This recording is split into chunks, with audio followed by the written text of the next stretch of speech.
Good morning મિત્રો, જય શ્રી કૃષ્ણ, જય દ્વારકાધીશ, જય સિયારામ. કચ્છી બ્લોગમાં તમારું સ્વાગત છે. હું તમારો પ્રિય મિત્ર વિપુલ આહિર. કેમ છો બધા? મજામાં જશો? હું પણ મજામાં જ છું મિત્રો. ને આજે આપણે ઘણા દિવસો પછી બ્લોગ બનાવવાનું ચાલુ કર્યો છે.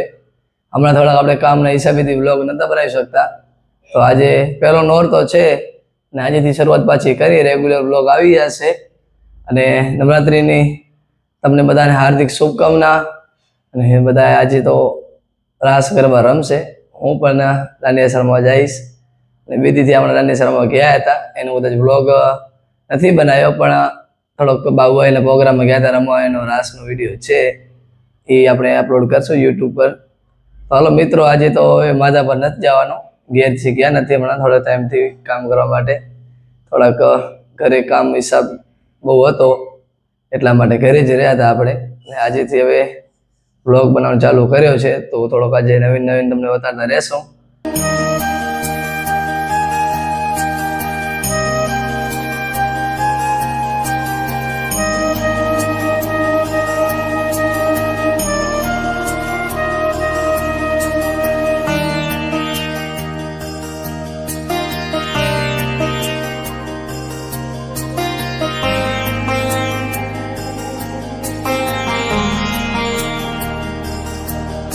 તો મિત્રો, આપણે આવી ગયા છે તે નવરાત્રી ચોકમાં, જે ચાચર ચોક કહેવાય છે અમારે, ને બાજુમાં ઠાકર મંદિર છે.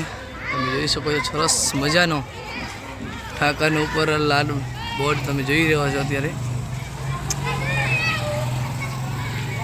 તો હાલો, અહીંયાની સમિતિ છે અને જે કાર્યકર્તા છે એનાથી પણ આપણે મળીશું.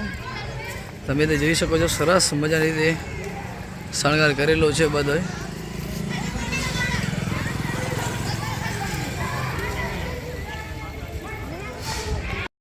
શ્રી નવદુર્ગા નવરાત્રિ મંડળ રત્નાલ દ્વારા આયોજિત નવરાત્રિ મહોત્સવ આપણું હાર્દિક સ્વાગત કરે છે. આ બાજુ બધું તૈયારી થાય છે ચાલુ. પહેલો નવરાત્ર છે, આજે બધા ઢોલીડા બધા આવશે. ઢોલ તો રાખી ગયા છે ને આ બાજુ બધી જગ્યાએ બોર્ડ લાગેલા છે.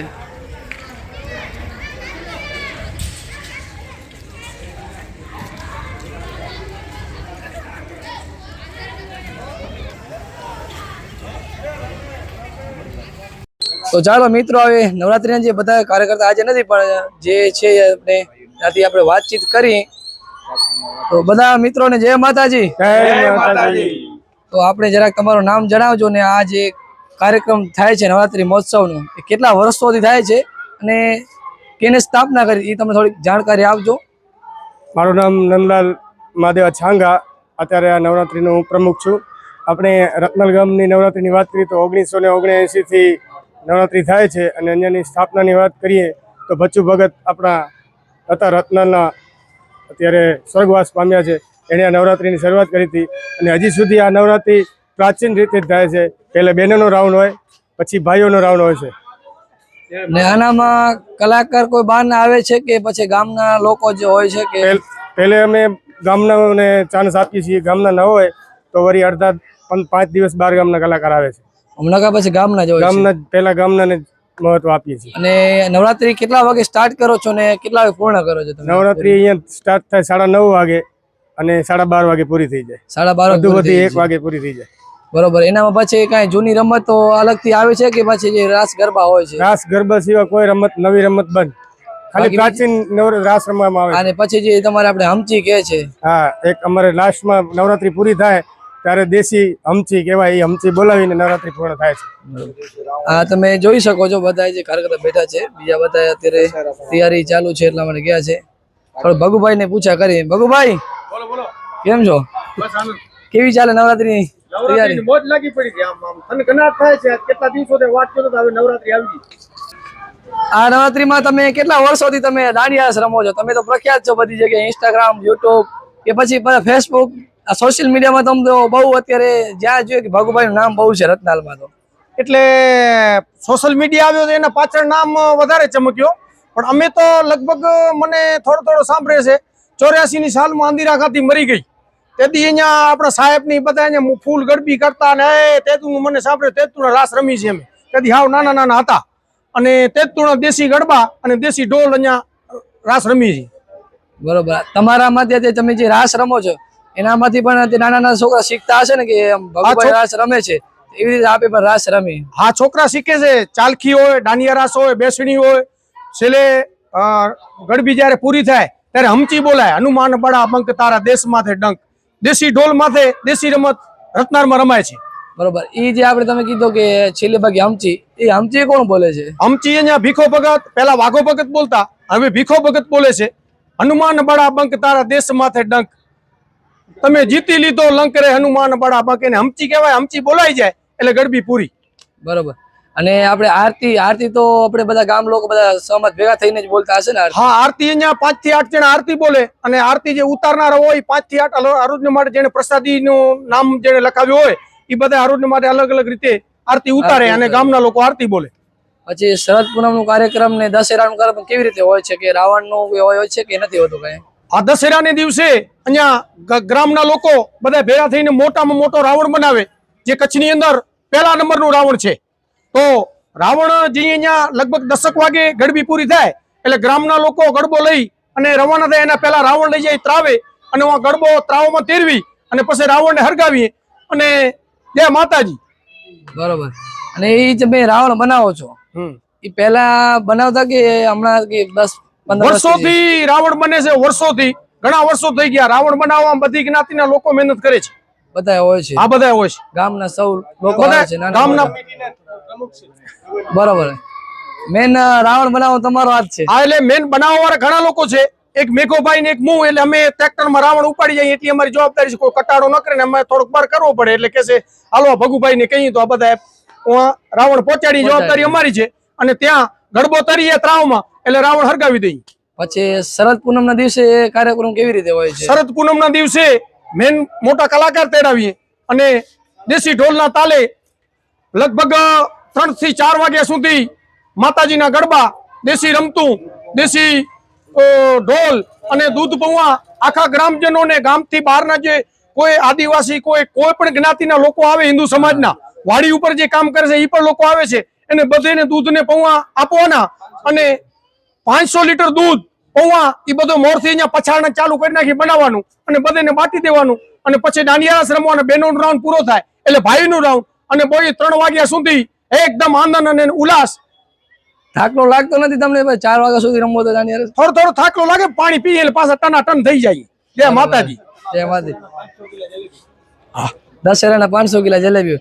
તો ખૂબ ખૂબ આભાર બધા મિત્રોનો અને ભગુભાઈનો. જય માતાજી. બોલો અંબે માતા કી જય, ચાચાર ચોક કી જય હો, જય હો, જય હો, જય હો. મિત્રો જોઈ શકો છો ચામુંડા માતાજી મંદિર નાકાને શણગારેલો. ને હાલો આપણે આવી જાય નવરાત્રિમાં. અત્યારે વાગા છે 9. આજે રત્નાલમાં જ નવરાત્રિનો ગોઠવ્યો છે. બધી તૈયારી ચાલુ છે. હાલો તો એમ થોડું આપણે બ્લોગ શૂટ કરી લઈએ. આજે દેશી રમત રમવાની છે. કલાકાર તો બધા ગામના હશે. તો હાલો રમી લઈએ આજે, પછી કાલે જોઈ લેશું. હાલો જો આવ્યા છીએ નવરાત્રિ ચોકમાં.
માતાજીના ગરબા રમીને ઘરે પહોંચીએ છીએ અત્યારે, ને તે ગરમીને તમે જોઈ શકો છો, બહુ ગરમી છે અત્યારે તો.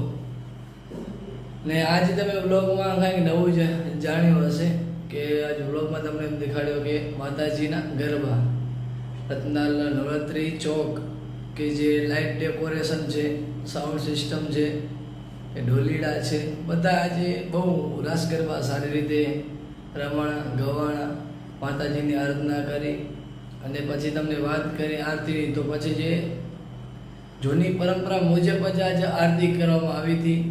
પહેલાં જે અમારા ઠાકર મંદિરના મહારાજશ્રી છે એ આરતી કરે છે, પછી તેના પછી જે પણ આરતીના લાભ લેવાનો હોય, જેને પણ આરતી એમની લખાવવાની હોય કે પહેલો નોરતો, બીજો નોરતો, એવી રીતે બધા લખાવે છે. બધા આજે તો બધા ગામજનોને બધાને છૂટ હતી કે જેને પણ આરતી લેવી હોય એ લઈ શકે છે. તો બધા આજે ગ્રામજનોએ લાભ લીધો, આરતીનો લાભ લીધો. અને તમે જોયો કે જે જૂનવાણી કે આપણે કહીએ છીએ કે માઇકમાં જ બધા ભાઈઓ હળી મળીને આરતી ગાય છે. એનામાં પછી તમે જોયું કે કોઈ ટેપ ઉપર કે કોઈ માતાજીની આરતી લાવ આપણે કહીએ કે સાઉન્ડ ઉપર નથી વગાડવામાં આવતી. જે આપણે ભાઈઓ રત્નાલના હતા, જે નવરાત્રિ મંડળ ગ્રુપના બધા ગામના બધા હળી મળીને આરતી ગાય છે. અને પછી તમે જોયું કે રાસ ગરબા જે અમારા જૂના દાદા કહી કે વડીલ કહી, તો એને બધા રાસ ગરબા ગાયા. પછી નવા નવા કોઈ કલાકાર હોય રત્નાલના, કોઈને પણ ગાવું હોય તો બધાની છૂટ હોય છે. તો મિત્રો તમને આ બ્લોગ કેવો લાગ્યો એ તમે જરાક અમને જરૂરથી કહેજો. અને અમારા રત્નાલ ગામ નવરાત્રિ તમને કેવી લાગી એ પણ જાણ કરજો, પણ અમને પણ ખ્યાલ આવે. અને તમારા ગામમાં નવરાત્રિ કેવી થાય છે એ પણ કહેજો. તો મિત્રો આ બ્લોગ તમને ગમ્યો હોય તો અમારી યુટ્યુબ ચેનલને લાઇક, શેર અને સબસ્ક્રાઈબ કરજો. વધારે શેર કરજો તમારા મિત્રોને, એ થકી કે તમને નવું એને જોવા પણ મળે અમારી યુટ્યુબ ચેનલ તરફથી. તો મળીએ આપણે નેક્સ્ટ બ્લોગમાં મિત્રો. જય શ્રી કૃષ્ણ, જય દ્વારકાધીશ.